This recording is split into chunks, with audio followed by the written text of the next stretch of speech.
Arkadaşlar selamun aleyküm. Bugün neredeyiz? Bugün plakamız 79. Kilis'teyiz. Kilis 500 evlerdeyiz. Sedat kardeşimin düğünde olacağız inşallah.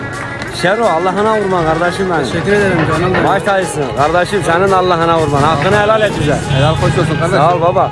Kilis'ten herkese selamlar. Akşam canlı yayını kaçırmayın. Müthiş bir düğünümüzü bekliyor. Allah'ınıza vurma. Çocuk var. Canlarım benim. Allah'a emanet olun.